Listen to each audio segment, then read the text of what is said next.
네, 안녕하세요. 이상월드의 법령쌤입니다. 네, 이번 시간에는 지난주에 실시한 24년 하반기 시험 문제에 대해서 해설 강의 드리도록 하겠습니다. 자, 먼저 시험 관련해서 제가 총평을 하면 전체적으로 4대 법령 문제 난이도는 뭐 예년보다는 다소 조금 쉬웠다. 한 중정도로서 조금 쉬웠다 이렇게 볼 수 있습니다. 자, 과목별로 뭐 다소 여러분들 어렵게 했던 킬러 문항이라 할까? 킬러 문제는 제가 봤을 때는 한 과목별로 한 문제씩 이렇게 있는 정도로 제가 이렇게 확인을 했습니다. 전체적으로 문제는 좀 지문량도 많지 않았고, 그다음 이런 3단 유형이라 하죠. 이런 저희가 시험 문제 많이 봤었죠. 이런 3단 유형 문제도 없었고, 상황형 문제도 없었고, 그래서 다소 문제 푸는 시간은 여러분들이 상당히 충분했을 거라고 생각합니다. 그런데 다소 여러분들을 조금 어렵게 했던 문제는 이런 거죠.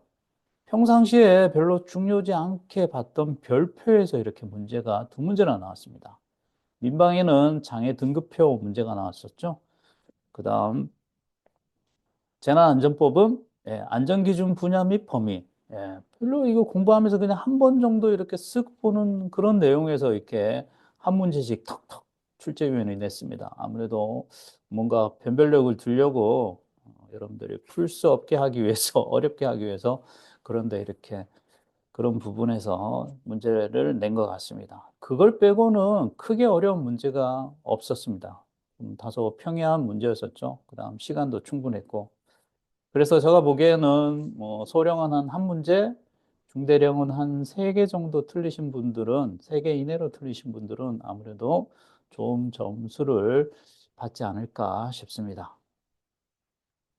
자, 그럼 본격적으로 비상대비법 나왔던 문제 한번 보도록 하겠습니다.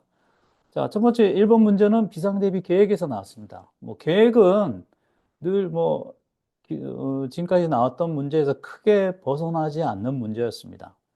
특히 제가 요거 뭐 강조를 많이 드리죠. 계획에서는 각 계획별로 누가 작성해서 심의 협의해서 승인해주고 누구한테 통보를 하는지 요것만 잘 아시면 여러분들이 문제를 크게 틀리지 않습니다. 자, 볼까요? 1번. 총리는 5년마다 지침을 작성해서 대통령 승인을 받아서 중앙정기관장에게 통보한다. 그렇죠? 지침만 5년이죠. 지침을 변경할 때는 승인을 생략할 수 있다? 우리 계획은 모두 다 뭡니까? 계획을 변경할 때는 원래 계획 수립 절차와 똑같이 변경해도 그 절차를 준수해서 해야죠. 그래서 또한 같다 이런 표현이 되어 있죠. 마찬가지 지침 변경할 때도 대통령 승인 받아야 합니다. 틀렸죠. 자, 두 번째, 총리는 기본 계획을 지체 없이 행안부 장관에게 통보하고 국회에 통보한다. 뭐, 행안부 장관에게도 통보하겠지만 전체적으로 누구한테 통보를 해야 합니까? 기본 계획을. 중앙행정기관장 모두에게 통보를 해야죠. 그 다음 기본 계획을 변경할 때는 통보를 안 한다? 아니죠. 계획 변경을 해도 똑같은 절차를 준용해서 계획을 보내줘야 하는 이 중앙행정기관장이나 국회에도 똑같이 또 통보를 해줘야 합니다. 틀렸습니다. 자, 계획에서 우리 경미한 사항과 경미하지 않은 사항을 바꿨을 때 어떤 절차에 이루어지는지를 여러분들이 두 가지를 구분해서 잘 알고 계셔야 합니다. 특히 경미한 사항을 바꿨을 때. 경미한 사항을 바꿨을 때는 심의, 혐의, 승인 받지 않고 승인권자한테 나중에 보고만 하면 되죠. 바꾼 다음에. 그런 절차가 있다는 것을 여러분들이 꼭 알고 계셔야 합니다. 자, 세 번째, 총리는 확정된 집행계획 중에서 어떤 인력, 물적 자원의 통계를 직권으로 변경한다. 통계를 바꾼다는 경미한 사항을 바꾼다는 거죠. 집행계획을 직권으로 바꾼다? 총리가 바꿔야 할 거는 뭡니까? 기본계획이죠, 기본계획. 집행계획은 중앙행정기관장들이 바꾸는 거죠, 계획을. 그래서 기본계획이죠. 이것도 틀렸고, 직권으로 그러면 기본계획의 어떤 경미한 사항을 바꾼다 그러면 행안부 장관과 협의를 개최한다? 총리가 직권으로 변경할 때는 행안부 장관과 협의하는 사항이 없죠. 본인이 직권으로 하니까 본인이 경미한 사항을 바꾼 다음에 나중에 대통령한테 보고만 하면 되죠. 틀렸습니다. 그래서 특히나 기본 계획의 경미한 사항을 바꿀 때는 이 두 가지 방법이 있다라는 거. 총리가 직권으로도 바꿀 수 있고, 아니면 중앙행정기관장이 총리한테 기본 계획의 경미한 사항을 바꿔달라고 요청도 할 수 있죠. 두 가지 방법에 대한 여러분 변경 절차를 꼭 알고 계셔야 합니다. 자, 답은 4번이겠네요. 1, 2, 3번 다 틀렸으니까. 자, 4번. 중앙정기관장은 집행계획을 누구누구누구누구에게 통보한다. 자, 이번 시험 문제의 특징이 이거더라고요. 시도지사 표현을 그대로 다 풀어서 지금까지는 다 보통 줄여서 이렇게 표현을 했는데 이런 식으로 특별시, 광역시, 특별자치시, 도지사, 특별자치도지사 이걸 다 풀어서 썼더라고요. 그런 특징이 있더라고요. 자, 그래서 중앙행정위원장은 집행계획을 3명한테 주죠. 관계 중앙행정위원장, 시도지사, 그다음 지방행정기관장에게 통보를 해주게 돼 있죠. 그중에서 시도지사와 지방행정기관장은 집행계획에 따라서 시행계획을 작성해서 그걸 집행계획을 준 중앙행정기관장에게 승인을 받아서 시도계획을 확정하죠. 예, 뭔가 막 쭉 길게는 써놨는데 여러분들 헷갈리게 하려고 한 것 같습니다. 여기서 특징 있게 볼 거는 여러분들이 집행계획을 누구한테 주냐? 세 사람한테 준다라는 거. 이걸 잘 알고 계시면 좋을 것 같습니다. 자, 뭐 1번은 쉬웠습니다. 자, 2번은 자원조사 문제였죠. 자원조사. 자원조사 문제 나오면 딱 중요한 거 이겁니다. 자원조사 방법 우리 세 가지 있죠. 조사, 신고, 자료 제출. 조사, 신고, 자료 제출을 어떤 방법에 의해서 하는지.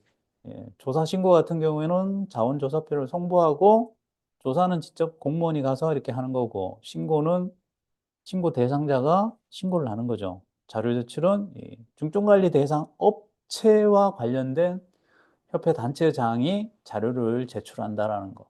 이 세 가지 사항을 여러분들이 꼭 알고 계시면 좋을 것 같습니다. 자, 이 문제도 뭐 어렵지 않은 문제였습니다. 자, 1번 볼까요?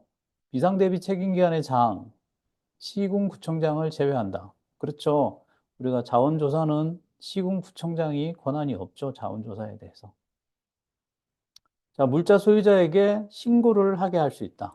그렇죠. 신고. 신고는 누가 하는 겁니까? 공무원이 하는 게 아니죠. 이 조사 대상자들이 직접 신고하는 거죠. 신고 가능합니다. 자, 2번. 2번도 마찬가지 시군구청장 제외한다고 돼 있네요. 맞죠. 그래서 공무원에게 파악하기 위한 조사를 하게 한 경우에 국민의 생업, 기업 활동에 지장을 주지 않는 방법을 해야 한다. 국민한테 부담을 주면서 조사를 하면 안 되겠죠. 맞습니다. 그래서 국민의 생업, 기업 활동에 지장을 주지 않는 방법은 조사를 할 때 하면 안 된다고 명확하게 조문에 명시가 되어 있습니다. 그러면 신고하는 방법, 자료 제출하는 방법으로 자원조사를 할 때는 생업에 지장을 줘도 되겠습니까? 아, 그거는 뭐라고 할 수 없습니다. 하여튼 조문에는 조사에 대해서만, 이 조사에 대해서만 생업에 지장을 주지 말라고 이렇게 명시가 되어 있기 때문에 요거 두 개는 조금 애매하네요. 예, 뭐 모든 걸 다 생업에 지장을 주면 안 되겠지만 명확하게 명시된 거는 조사만 명시가 되어 있다라는 거. 네, 2번도 맞고. 3번.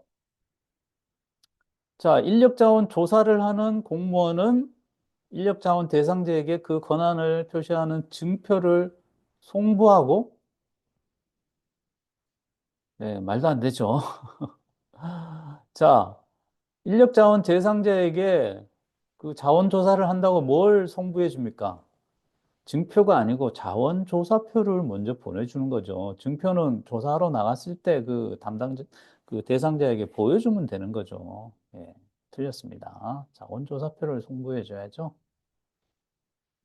네, 3번이네요. 예, 4번도 맞아 보겠습니다. 자, 인력자원 대상자가 신고를 거짓 신고했다. 예, 벌칙을 물어보는 거죠. 자원조사 벌칙 뭡니까? 예, 육징 500벌이죠. 예, 맞습니다. 예, 쉬웠죠. 자, 다음은 3번 인력 참여, 물자 사용 협력 요청에 관한 문제죠. 자, 요거는 다소 갑을이라는 표현도 있고 조금 뭐 이렇게 조문에 없는 표현을 조금 이렇게 용어를 꼬아서 해놓은 것도 있어서 다소 여러분들 조금 틀릴 수 있는데 그래도 뭐 쉽게 나왔습니다. 볼까요? 갑은 의사고 을은 간호사입니다. 자, 1번. 통합방위 사태가 선포된 경우 피해를 보호하는 게 갑과 을에 대해서 참여 협력 요청은 구두로 할 수 있다. 우리가 인력 참여 물자 사용에 대해서 동의나 협력 요청은 모두 다 뭘로 해야 한다? 문서로 해야 한다는 거, 문서. 예. 구두자 나오면 무조건 틀립니다. 그리고 구두로 할 수 있다? 문서로 꼭 하라고 되어 있습니다. 강제 조항. 문서로 해야죠. 자, 2번. 인력 참여 협력 요청에 따라 갑이 일주일 참여해서 부상을 입었다. 의료시설에 의료 지원을 받는데 의료에 드는 비용은 의사가 부담한다. 자, 인력 참여, 물자 사용, 그 다음 우리 훈련 참가했다가 다친 사람들, 그 다음 비축물자 사용하다가 어떻게 뭐 훼손된 경우, 이 세 가지 사항은 비상대비법에 보상을 받을 수 있는 대상 세 가지에 해당이 되는 겁니다. 마찬가지 인력 참여이기 때문에 이것도 마찬가지 참여한 인력이 다치거나 뭐 어떤 일이 있으면 예, 보직에 있는 보상 똑같이 적용받을 수 있습니다. 그래서 마찬가지 의료 지원을 받을 수 있죠. 근데 비용은 누가 부담한다? 의사가 부담하는 게 아니죠. 본인이 부담하는 게 아니죠. 국가나 지자체가 부담하죠. 국가와 지자체가 보조할 수 있다. 이거는 지자체가 만약에 부담하는 경우에는 국가가 전부 또는 일부를 보조하여야 한다. 이렇게 명시되어 있죠. 예, 틀렸네요. 자, 3번. 인력 참여 협력 요청에 따라서 간호사가 하루 동안 참여했다 그러면 간호사에게는 임금 상당액을 지급하지 아니할 수 있다. 마찬가지 실비 변상도 해줄 수 있는 거죠. 예. 우리가 실비 주는 거, 식비, 교통비, 숙박료, 임금 상당액 네 가지 중에서 하루 동안 했다 그러면 하루 한 경우에는 두 가지는 안 줄 수 있죠. 예. 숙박료와 임금 상당액은 안 줄 수 있습니다. 그래서 임금 상당액 안 줄 수 있죠. 식비는 반드시 줘야 합니다. 식비는 꼭 줘야 한다. 교통비도 마찬가지 줘야겠죠. 자, 그래서 3번이 맞네요. 4번도 다 보도록 하겠습니다. 자, 인력 참여 협력조약 갑과 을이 참여하고 있던 중에 통합 방위 사태가 해제됐다. 그러면 일주일이 넘지 않는 범위에서 참여를 중지해야 한다? 통합 방위 사태가 해제되면 지체 없이 중지를 해야죠. 지체 없이 중지하고 뭐 연장이 필요한 경우에는 일주일 넘지 않는 범위에서 연장을 할 수 있다. 이렇게 되어 있죠. 그래서 자, 연장을 할 수 있다는데 연장도 언제 범위에서 연장을 할 수 있는지 표현이 뭐 앞에 표현을 해놓고 이거까지 적용을 하는지는 모르겠는데 조금 모호하죠. 명확하게 하려면 이렇게 해야죠. 지체 없이 중지하고 일주일 넘지 않는 범위에서 연장을 해야 한다. 예, 조금 말을 꼬아서 이렇게 표현을 했죠. 자, 그래서 요거 다시 한번 강조드리면 우리가 실비 변상, 뭐 보상, 의료비, 국가유공자 지정 모든 그런 보상 혜택은 요 세 가지 사항에 대해서는 모두 다 적용이 된다라는 거 여러분들 이 사항은 늘 염두하고 계셔야 합니다. 요즘 이런 식으로 문제가 잘 나오더라고요. 자, 4번. 네, 4번도 크게 어렵지 않았습니다. 늘 기존에 나왔던 문제 스타일로 그대로 나왔습니다. 볼까요? 중점관리 대상 자원 지정이죠. 자, 1번. 인력으로 지정된 경우에는 그 지정된 자에게 지정된 사실만을 기재한 고지서를 송달해야 한다. 예. 고지서에는 두 가지 사항이 적혀 있어야죠. 법에 적혀 있는 내용이죠. 예, 지정된 사실과 뭐 임무 두 가지가 기재돼야 한다는 거. 그렇죠. 사실만 기재한다는 것은 아닙니다. 예, 이런 만자 나오면 이런 것들 여러분들 잘 보셔야 합니다. 거의 뭐 틀렸다고 보시면 됩니다. 그래서 우리 그거에 더불어서 우리가 고지서의 인력 물자 업체별로 고지서에 구체적으로 명시되는 내용들도 여러분들 어, 추가해서 꼭 암기를 하시기 바랍니다. 이것도 요즘 최근에 문제 좀 잘 나오더라고요. 자, 두 번째.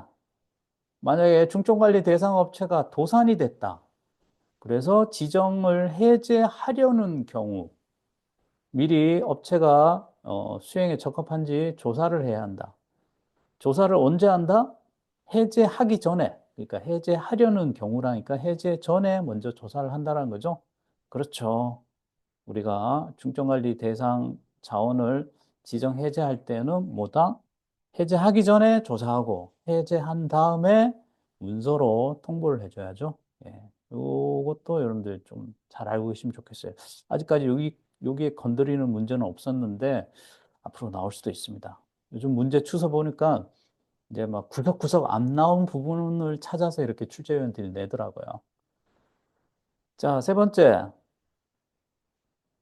그래서 답은 2번이겠네요. 3번, 4번도 틀렸을 건데 한번 보도록 하겠습니다. 자, 업체를 변경하는 경우에는 업체에 지정된 사실을 나타내는 표지를 부착해야 한다. 표지 부착은 뭐에만 한다? 예, 물자에만 하죠. 물자에만. 예, 물자에만 한다는 거. 그리고 부착할 수 있다라는 거. 반드시 부착하는 게 아닙니다. 예, 이 문제도 예년에 기출에서 나왔었죠. 4번. 자, 자원관리 주관기관의 사항은 중점관리 대상 인력에 대해서 총리 승인받아서 기술 훈련을 명할 수 있다. 준비 조치에 관련된 내용이죠. 자, 준비 조치의 내용인데 준비 조치는 누구를 대상으로 합니까? 중점관리 대상 물자의 소유자와 중점관리 대상 업체의 장 두 가지에 대해서 어떤 준비하라고 명하죠. 준비 조치사항이 세 가지죠. 예. 그래서 중점관리 대상 인력에 대해서 뭘 하라고 하는 준비 조치 사항은 없습니다. 이것도 헷갈릴 수 있는데 조심하셔야 하고, 이게 기술 훈련을 명할 수 있다고 되어 있는데, 우리 준비 조치 사항 세 가지에 기술 훈련이라는 용어는 없죠. 예, 뭐 아무래도 기술 인력 양성이면 기술 훈련을 하라고 명할 수도 있는데, 이런 것도 명확하게 여기 있는 표현을 그대로 써줘야 한다는 거. 기술 훈련은 조금 애매할 수도 있습니다. 예. 그러다 보니까 확실하게 틀리게 하기 위해서 이런 부분들을 틀리게 해서 출제를 한 것 같습니다. 그래서 이런 부분들도 여러분들이 잘 보셔야 합니다. 자, 5번. 5번도 크게 어렵지 않습니다. 비상 대비 업무 담당자. 뭐, 기존에 출제됐던 유형 스타일입니다. 볼까요? 총리는 공공기관 운영에 관한 법률에 따른 공공기관을 지정할 수 있다. 그렇죠. 우리가 중점관리 대상, 비상대비 업무 담당자 임명 대상 업체로 지정할 수 있는 그 업체나 기관에 공공기관 요도 포함이 되죠. 거기에 있는 몇 가지입니까? 7가지인가 8가지 있죠. 모두 여러분들 다 암기를 하셔야 합니다. 답은 1번이네요. 맞으니까. 자, 2번도 보겠습니다. 자, 비상대비 업무 담당자 임명 대상 업체로 지정된 업체의 장은 임명하여야 하는 비상대비 업무 담당자를 행안부 장관에게 추천해달라고 요청할 수 있다.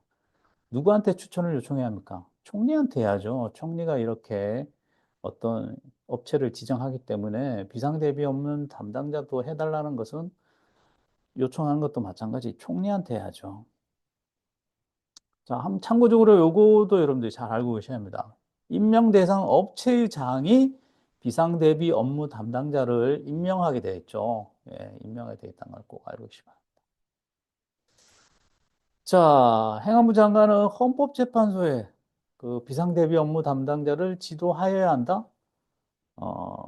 행안부 장관은 여기 4대 헌법기관에 대해서는 지도를 할 수가 없죠. 예, 지도할 수 없다고 되어 있죠. 예, 틀렸습니다. 그리고 지도를 하여야 한다. 행안부 장관은 기관에 대해서 예, 중앙행정기관, 지방행정기관에 있는 비상대비 업무 담당자에 대해서 지도를 할 수 있죠. 예, 할 수 있습니다. 반드시 하여야 한다는 게 아니라 두 가지가 틀렸네요. 그래서 우리 4대 헌법기관의 행정사무 처리기관은 지도도 안 받고 비상대비 업무 담당자가 그리고 거기 대상자들은 시험으로 뽑히는 것도 아닙니다. 예, 두 가지가 다 적용 안 받는다는 거. 이제 4번 같은 경우 그거죠. 중앙선거관리위원회 비상대비업 담당자는 시험으로 임명해야 한다. 아닙니다. 얘들도 마찬가지. 제외죠, 제외. 자, 6번.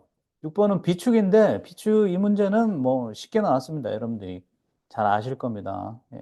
한 가지 제가 강조드린 거는 업체 비축 관련해서 업체 비축에 대해서 비축을 할 때는 누구의 승인을 받습니까? 국무총리 승인받아서 상결분 범위로 비축을 하죠. 근데 업체 비축 물자를 해제 사용할 때는 누구의 승인? 자원관리 주관기관장의 승인을 받고 해제하거나 사용할 수 있죠. 그래서 승인권자가 이렇게 상황에 따라 틀리다는 거 여러분들이 잘 알고 계시기 바랍니다. 이거 뭐 넘어가겠습니다. 쉬운 거기 때문에. 자, 7번. 비상대비 교육에 관한 문제인데 이 문제도 기존에 기출됐던 문제하고 유사합니다. 자, 행안부 장관이 중앙행정기관, 시도지사, 교육관과 협조해서 비상대비 교육을 할 수 있다. 맞죠? 그래서 누구와 협조하는지 이 세 사람과 협조한다라는 거 잘 알고 계셔야겠습니다. 자, 시도 교육청에 있는 비상대비 업무 담당자는 교육 참여를 요청하는 경우에만 교육 대상자가 된다? 여기 교육청은 기본적으로 교육 대상자죠. 교육 참여 요청은 누굽니까? 헌법기관에 있는 행정사무 처리기관이 그 비상대비 업무 담당자는 교육 참여를 요청해야죠. 예, 여기는 기본 교육 대상자입니다. 나머지 두 개는 뭐 조문에 있는 표현 그대로입니다. 예, 넘어가겠습니다.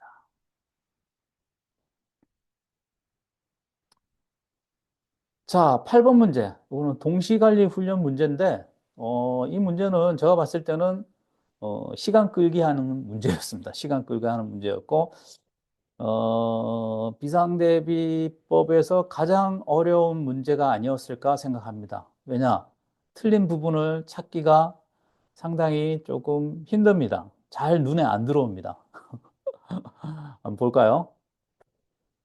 자, 1번은 동시관리 훈련이니까 마찬가지. 물적 자원 관장하는 자원관리 주관기관장이 총리 승인받아서 명령을 발령하죠. 맞죠? 자, 2번은 뭡니까? 훈련 통지서를 누가 교부하냐? 예, 시도지사 등 시장 등이 교부를 할 수 있죠. 예, 그래서 여기 시도지사 등 표현을 쭉 풀어서 써놨습니다. 예, 가능하죠. 맞고. 자, 3번에서 딱 잘 보셔야 합니다. 3번.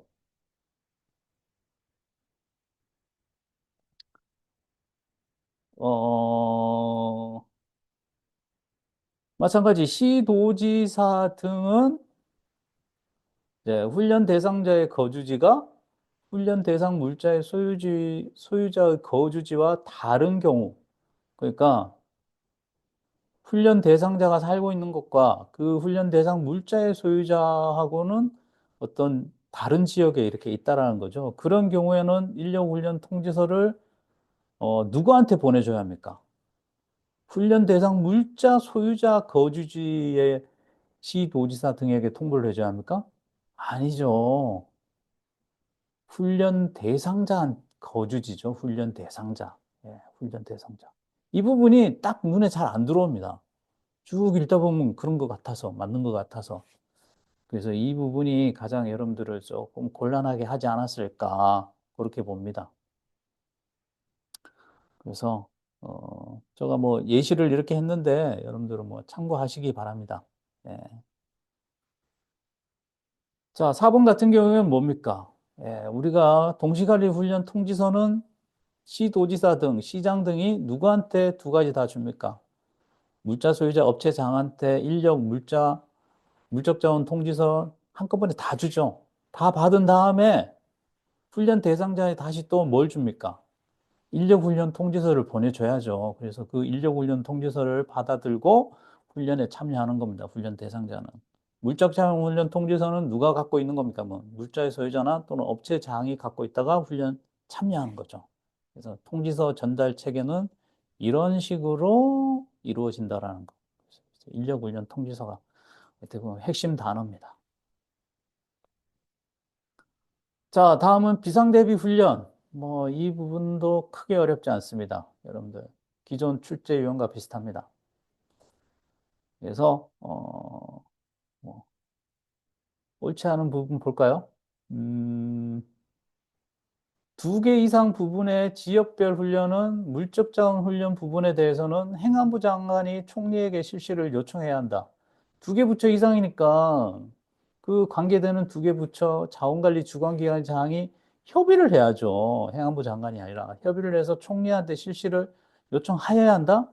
요청은 할 수 있죠. 예, 요즘은 하여야 한다, 할 수 있다 이런 부분들을 잘 문제를 내더라고요. 이 부분이 틀렸죠. 나머지 3번, 4번은 뭐 예, 쉽습니다. 똑같다. 자, 10번 문제. 훈련이 인한 재산상 손실보상. 예, 이 문제도 뭐 크게 어렵지 않습니다. 자, 1번 같은 경우에는 국유 공유 재산 같은 경우에는 보상받지 못한다라는 거. 이게 핵심이죠. 맞죠? 그다음 손실보상 청구권은 언제로부터? 손실 입은 날로부터 몇 년간? 5년간 행사 안 하면 소멸되죠. 3년이 아니라. 아주 쉽게 나왔습니다. 자, 나머지 3번, 4번은 크게 어렵지 않습니다. 특히 요거 자원관리 주관기관이 장이 손실을 보상해 주죠. 그런데 훈련 실시 기간이 군부대인 경우에는 그 자원관리 주관기관의 장이 누가 되는 겁니까? 국방부 장관이 되는 거죠. 그렇게 하시면 될 것 같습니다.